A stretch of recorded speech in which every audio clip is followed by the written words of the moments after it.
Bonjour à tous. Combien de prières obligatoires y a-t-il par jour? Est-ce 3 comme écrit dans le Coran ou plutôt 5 comme rapporté dans la Sunna?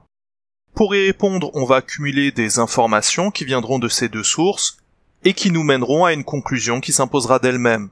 Conclusion qu'on va d'ailleurs tout de suite présenter pour ne pas faire de suspense inutile. Le nombre de prières obligatoires par jour est évidemment de 3. Et ceci est facilement démontrable puisque la Sunna contredit constamment le Coran sur cette question, ne laissant que l'option des 3 prières viable.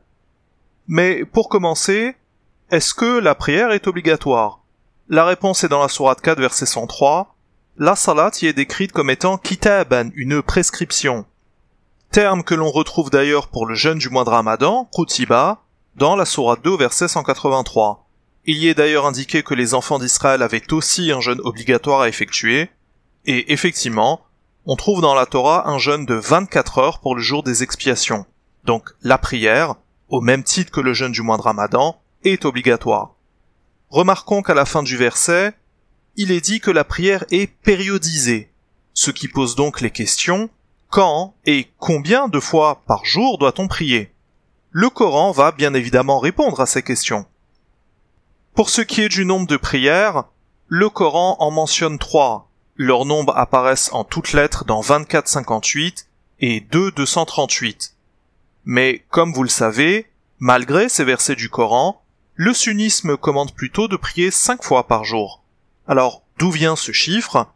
Eh bien, il provient du célèbre récit d'Al-Mi'raj, l'ascension au ciel du prophète. Et pour ce qui nous concerne, on peut le résumer ainsi. Le prophète rencontre Dieu, qui lui annonce pour sa communauté 50 prières obligatoires par jour, mais après négociation, ce nombre est réduit à 5. Chaque prière ayant alors une valeur de 10. Voilà comment la Sunna justifie les 5 prières par jour. Il y a cependant un énorme problème avec ce récit. Le Coran ne connaît pas le récit de l'ascension. Le Coran ne connaît que la première partie de ce récit, le voyage nocturne, Al-Isra, et qui est mentionné dans la sourate 17 au verset 1. Concernant la sourate 70, intitulée Al-Ma'arij, les voies d'ascension, et qui tire son titre de son verset 3, il n'y a aucune précision dans cette sourate d'une montée au ciel du prophète, afin de connaître un nombre de prières. Et pour la sourate 53, versets 14 et 15, là non plus il n'est pas question d'ascension au ciel ni de prière, mais pour bien comprendre ces deux versets, loin de l'interprétation sunnite, il faut lire le passage en entier, allant des versets 2 à 18. On comprend alors qu'il s'agit d'une dispute entre les polythéistes et le prophète, au sujet de 2 visions de l'ange Gabriel, qu'il a reçues lors de 2 descentes du Coran. La première vision est évoquée dans la sourate 81, ainsi que dans la sourate 53, des versets 5 à 12, et pour la deuxième vision, ce sont les versets 13 à 18. Les 2 seules ascensions connues dans le Coran sont celles d'Idris et de Jésus. Répondons maintenant à la question, quand est-ce que l'on est censé prier? Eh bien, en réalité, grâce au nom explicite des 3 prières, on le sait déjà, mais le Coran va tout de même en parler dans 2 versets. Sourate 11 verset 114 pour l'aube et le crépuscule. À l'aube, on sort de la nuit pour entrer dans le jour, et au crépuscule, c'est l'opposé, on sort du jour pour entrer dans la nuit. Donc effectivement, dans les 2 cas, on est proche de la nuit, ce sont bien les 2 extrémités du jour. Et pour la prière médiane, sourate 17 verset 78, le soleil atteint son point de culmination, ce qui marque le milieu de la journée, d'où le nom de la prière d'ailleurs, puis le soleil ne cesse de décliner et sa lumière avec, jusqu'à dépasser l'horizon. Donc effectivement, plus le soleil décline, plus on se rapproche de l'obscurité ou de l'assombrissement de la nuit, ce qui est juste une autre formule pour parler du crépuscule en fait. Mais, une fois de plus, il apparaît des contradictions entre le Coran et la Sunna sur les temps des prières. D'abord à cause de la différence de quantité qui va créer inévitablement des conflits temporels, mais aussi parce que la Sunna introduit une règle que le Coran ne connaît pas, à savoir qu'il y aurait des moments de la journée durant lesquels il serait interdit de prier. Et lorsque l'on entend ça, on ne peut que penser à la sourate 96 dans laquelle 3 versets rapportent que le prophète avait reçu une interdiction de prier. Mais Dieu lui commanda de désobéir et de tout de même prier. Or, ce que fait le sunnisme avec cette règle, c'est précisément d'empêcher de prier, du moins partiellement.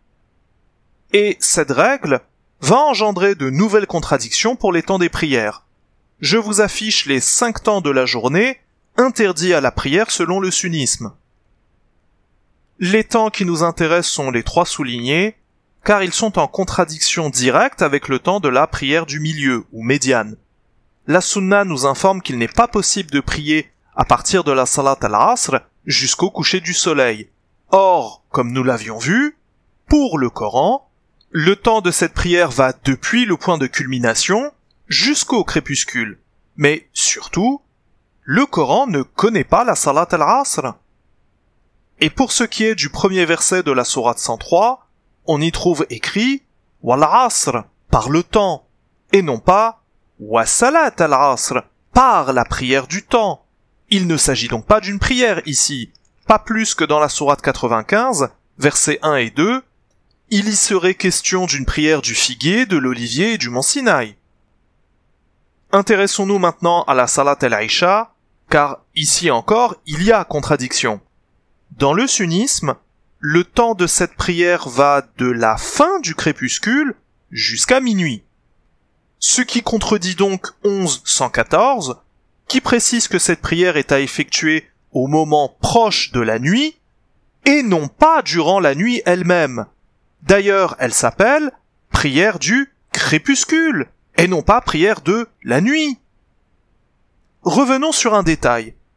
Pourquoi la salat al-Isha, selon le sunnisme, ne commence pas tout simplement dès le début du crépuscule, mais seulement à la fin, c'est-à-dire à la disparition de la rougeur à l'horizon? Eh bien, dans le sunnisme, le début du crépuscule est réservé à une autre prière, la prière du Maghrib, la prière du couchant. Prière que le Coran ne connaît pas. Alors, récapitulons simplement. D'un côté, nous avons le Coran, qui prescrit la prière, indique leur nom et leur nombre, et aussi quand les effectuer, ce qui en fait donc un tout cohérent. Mais de l'autre côté, nous avons la sunna du prophète, qui nous parle de 2 prières supplémentaires, que le Coran ne connaît pas, qui les justifie avec le récit de l'ascension, que le Coran ne connaît pas, qui ajoute l'interdiction de prier à certains moments de la journée, règle que le Coran ne connaît pas. Et comme tout un symbole et preuve accablante, le Coran ne connaît pas la sunna du prophète. Rien dans le Coran ne s'appelle sunna en-nabi ou sunna nabawiyya, et qui serait censé compléter le Coran. Et d'ailleurs, malgré le nom qui lui a été donné, cette source ne peut pas venir du prophète, puisqu'elle ne complète en rien le Coran, mais elle ne fait que le contredire.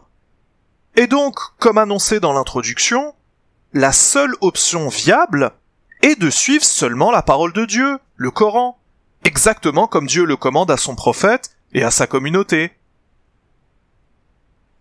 Terminons avec la sourate 10, verset 15. Dans ce verset, les polythéistes réclament au prophète de modifier le Coran. Et celui-ci répond qu'il n'a pas l'autorité pour le modifier. Il ne fait que suivre ce que Dieu lui révèle. Mais est-ce que la sunna, finalement, ne modifierait-elle pas indirectement le Coran? Dieu a révélé 3 prières, pas 5. Dieu a révélé le Coran, pas la sunna du prophète. Dieu a révélé ce livre porteur de la vérité. Mais qu'y a-t-il en dehors de la vérité, sinon l'égarement? Voilà pour aujourd'hui. Merci de votre attention et à très bientôt si Dieu nous l'accorde. Salam.